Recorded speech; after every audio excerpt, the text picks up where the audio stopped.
All right, everybody, buckle up because we are diving into some seriously uncharted waters today with this deep dive. Oh, I love it when you say that. You always find the wildest stuff. Well, get ready because today we're cracking open the Revelations of Havah Pratt. This isn't just like more Book of Mormon stuff. So what is it, like a sequel? You could kind of say that. Yeah. It takes those familiar Mormon ideas but gives them a whole new spin. And it's really all about uniting the house of Israel. That's a big focus. Interesting. So how does it start? Well, we're introduced to Havah Pratt. She's this amazing spiritual teacher. Okay. And she starts receiving these messages from Moroni. What kind of messages? It's not just small talk. He's actually recounting his experiences after the Book of Mormon, like what happened to him next. Oh, wow. He talks about close calls with marauders, all these incredible miracles he witnessed. Wow. And even, get this, journeys he took, but not physically, like in his consciousness. That's pretty wild. Right. It's like we're getting a sneak peek into what happened after the Book of Mormon ends. And all this is from Moroni. Yeah, but then, hold on, he drops this huge bombshell. The Shulemna. The who? The Shulemna. They're this secret order of beings. Like, imagine beings radiating pure light and truth, and they're guiding humanity back towards becoming one with God. Okay, so a whole secret group of spiritual beings we didn't know about?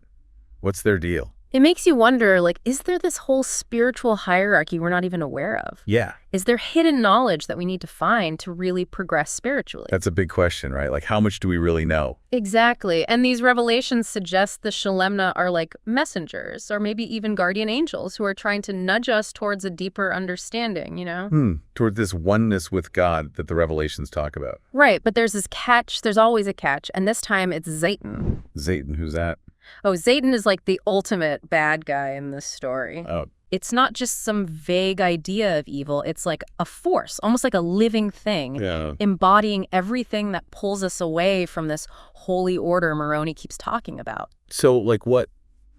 Give me an example. Greed, violence, disharmony, you name it. If it's bad news, Satan's probably behind it.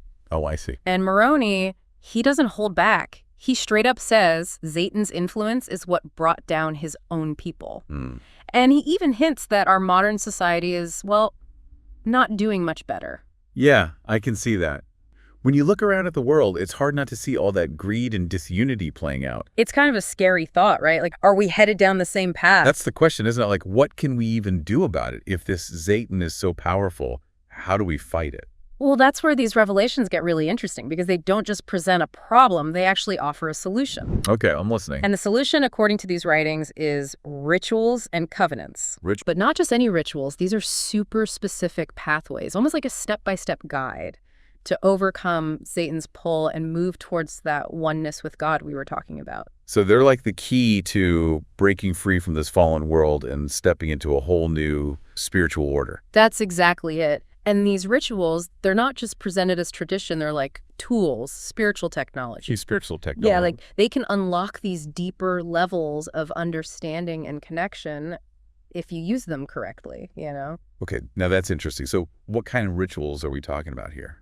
There's a lot to unpack, but one thing that really jumped out at me was this idea of Christ the Son and Christ the Father. Christ the Son and Christ the Father. I don't think I've heard that before. Right. It's not something you hear every day, even in Mormon circles.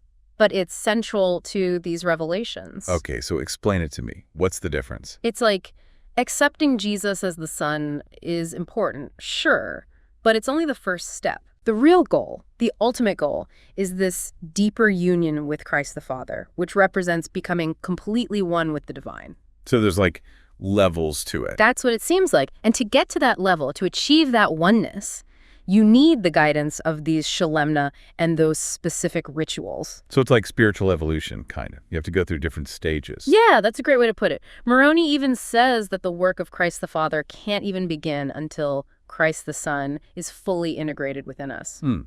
It's not just adding another layer to the faith. It's like a whole different understanding of spiritual progression. Exactly. And you know what else fits into this idea of progressing through levels? The Revelations also talk about secret records. Secret records? Like what? Remember Amaron? from the Book of Mormon. He inherits all these ancient texts and hides them away for safekeeping. Oh, right, yeah, the classic lost knowledge idea. It makes you wonder, is Moroni hinting that these records hold even more clues about the Shulemna and this path towards oneness? Like, are there teachings we're not ready for yet? Could be. Maybe there's stuff hidden right there in the Book of Mormon that we can only understand as we grow spiritually. And Moroni really gets serious when he describes what happens when societies reject this holy order and choose Satan instead. Oh, yeah.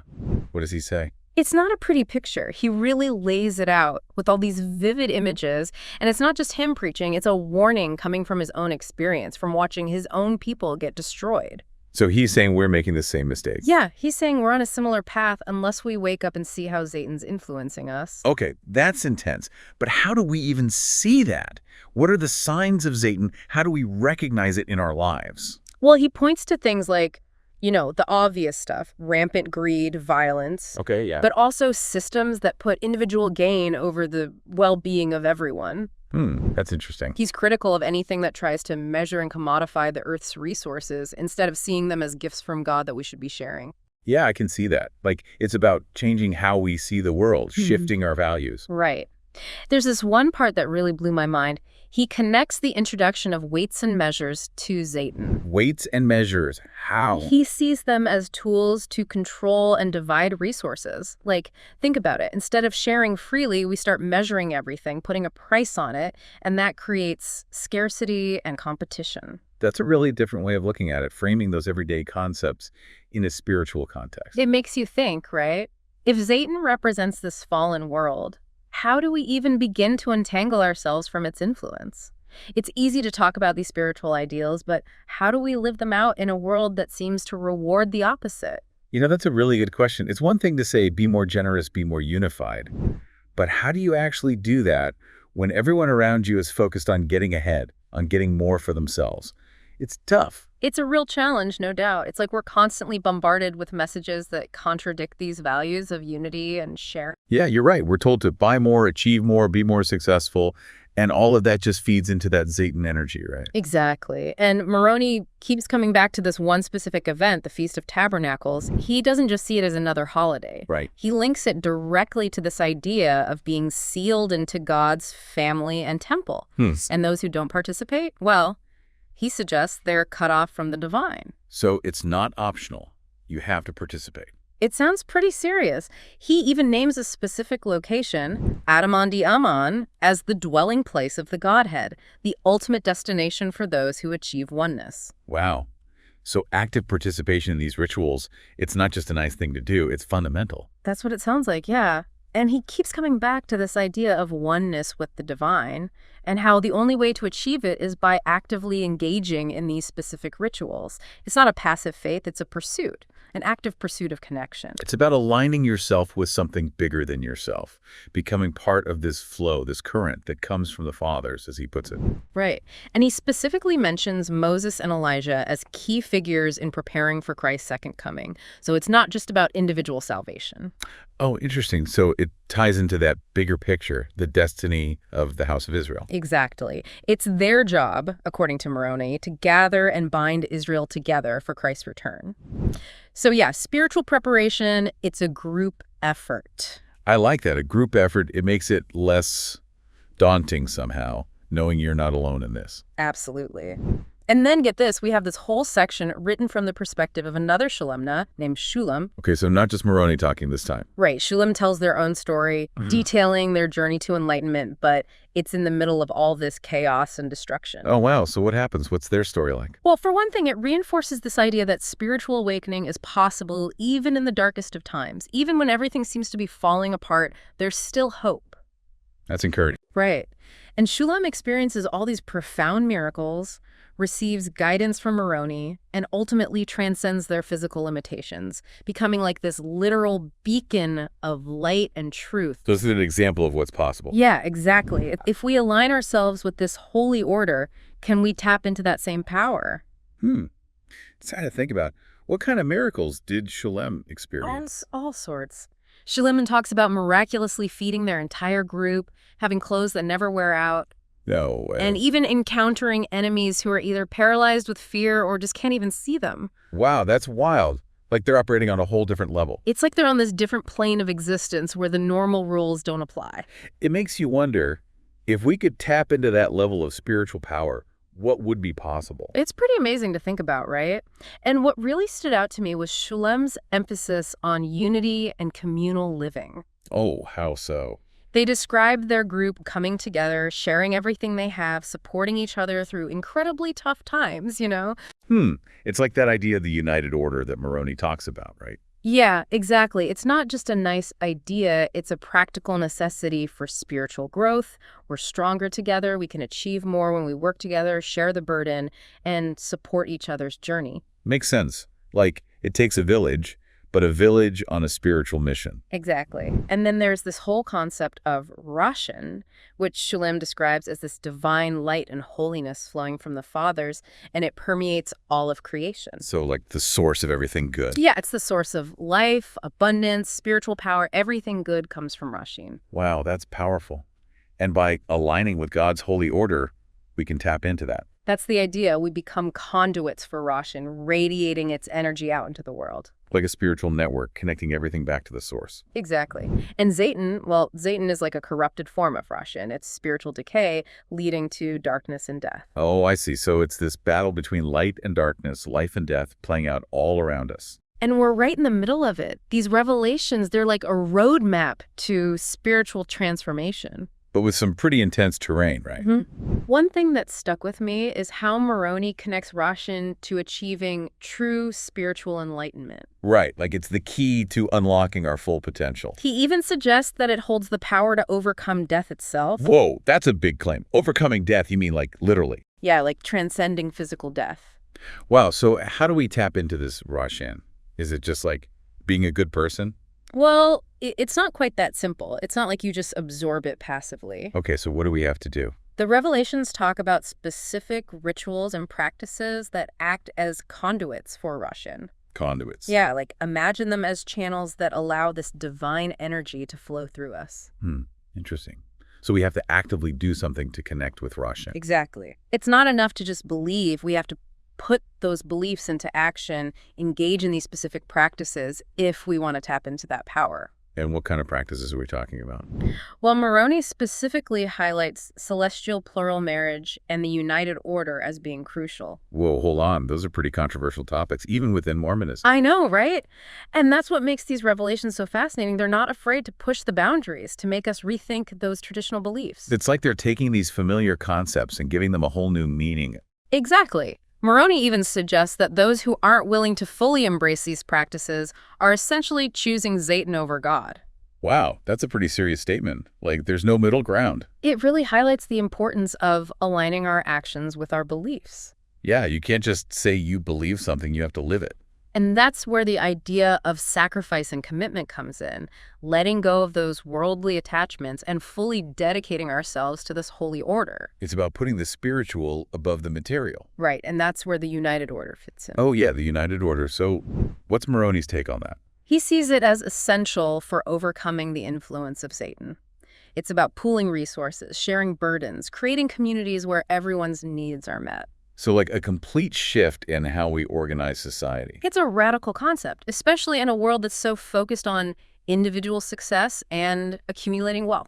It definitely goes against the grain of our current society, but maybe that's the point, right? Like, we need a radical shift to break free from Satan's grip. Exactly. And it's about shifting from a mindset of scarcity, which Moroni links to Satan, to a mindset of abundance, recognizing that God is the ultimate provider.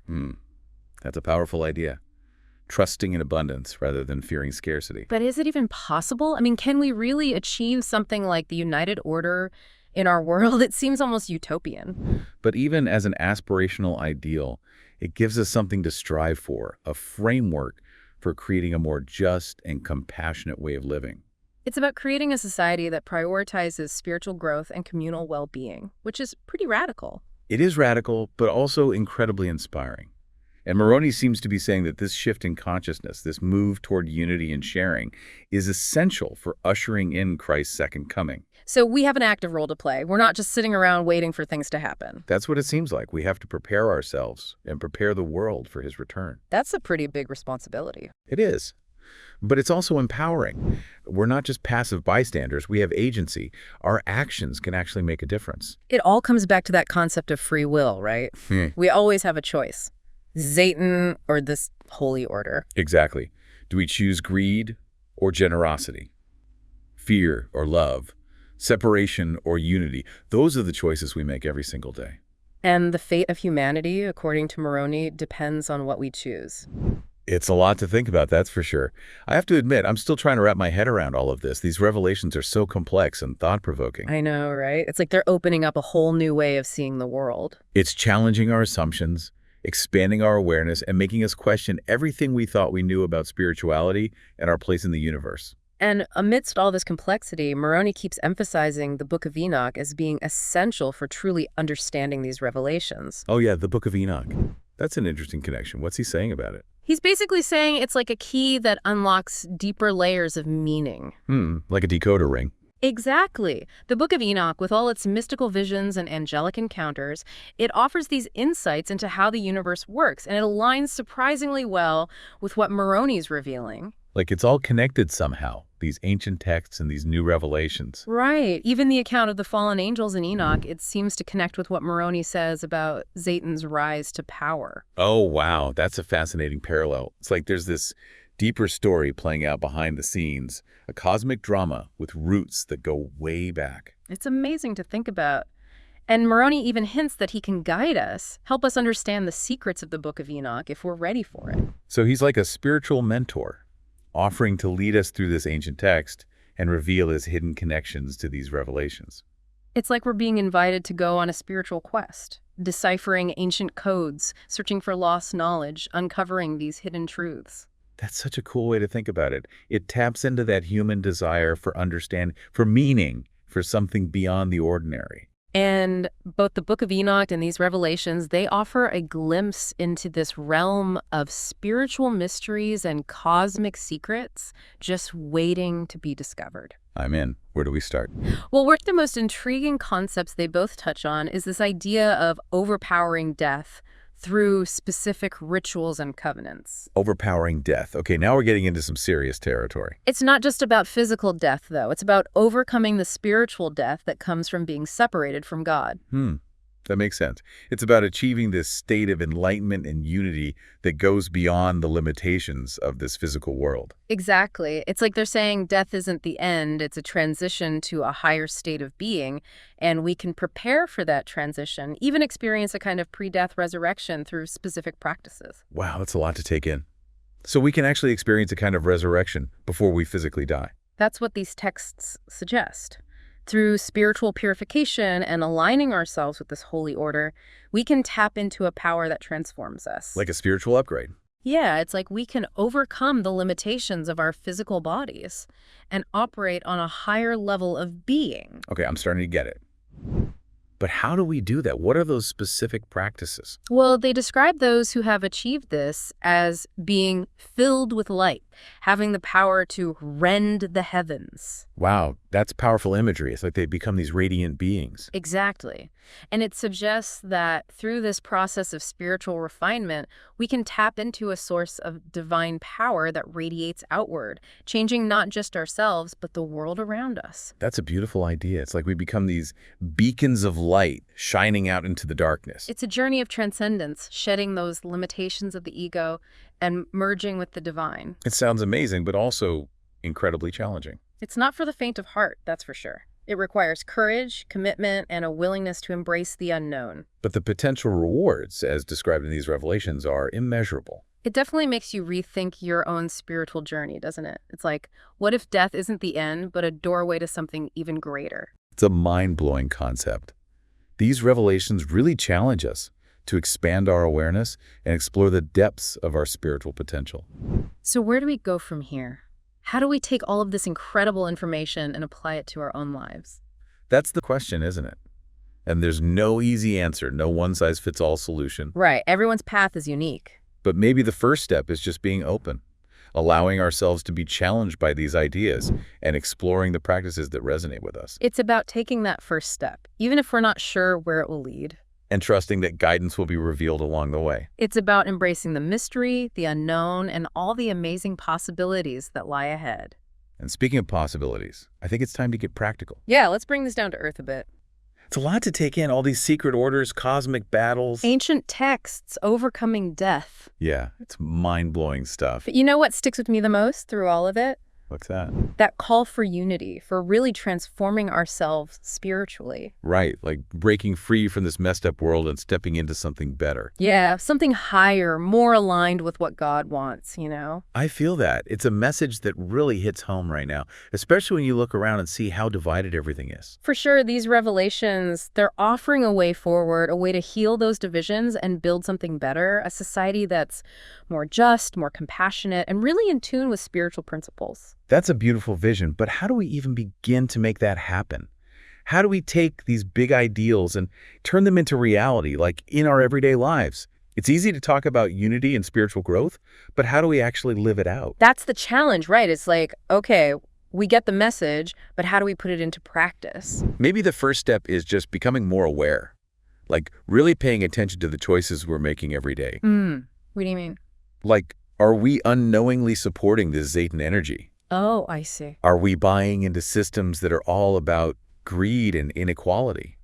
Are we putting more value on material wealth than our own spiritual development? It's like looking in the mirror and seeing if our actions match up with what we say we believe. Exactly. Are we part of the problem or are we part of the solution? It's about waking up and making a conscious choice to do things differently. It's not about being perfect overnight. No, for sure. It's about making small changes, shifting our mindset, and gradually aligning our lives with these principles. One thing that Moroni keeps coming back to is the importance of community. Oh yeah, like finding your tribe, the people who get it. Yeah, finding the people who are also trying to live these teachings, who resonate with this vision of a better world. We need each other, you know? We need to create those spaces where we can share our struggles, support each other, and hold each other accountable. It's about realizing we're not alone in this, that we're all part of something bigger. And that we all have something unique to offer, like we're all pieces of the puzzle, contributing to this bigger picture of transformation. And Moroni also talks about the importance of ritual and practice, how actively engaging in certain rituals can help us connect with Russian and grow spiritually. It's not just about going through the motions, though. Right. It's not just about blindly following rules. It's about understanding the deeper meaning behind those rituals, the symbolism, the energy, and how they can actually transform us, connect us to something greater. And, you know, he specifically calls out celestial plural marriage and the united order as being super important for this. Yeah, and I know those are tough topics. They might not be for everyone. For sure. They're definitely controversial. But at their core, I think they represent this profound commitment to unity, to sharing, to moving beyond our own selfish desires, and embracing something more expansive. It's about expanding our capacity for love, for understanding, for connection. And sometimes, true spiritual growth, it pushes us out of our comfort zones. Yeah, it can be messy, challenging, and it's definitely not about being perfect. It's about embracing the journey with all its ups and downs. It's about becoming more fully human, more fully alive, more connected to that divine spark within us. It's about tapping into our potential, becoming the best versions of ourselves. It's a lifelong journey for sure, but it's so inspiring. And even if we never fully achieve it in this life, the journey itself is transformative. It's about planting those seeds for a better future, a future where Satan's grip has loosened and this holy order, this vision of unity and divine love prevails. It's a future worth fighting for. And it starts with each of us, the choices we make, the actions we take, the love we share. So as we wrap up this deep dive, we want to leave you with a final thought to ponder. If Satan represents this fallen world, what can you do starting today to break free from its influence? How can you embrace the principles of this holy order in your own life? It's a question worth reflecting on. Keep exploring these ideas, dive deeper into the revelations, connect with others who are on a similar path. And most importantly, embrace your own unique journey of spiritual awakening. Thank you for joining us on this deep dive into the Revelations of Havah Pratt. Until next time, keep those minds open, keep asking those tough questions, and we'll see you on our next deep dive.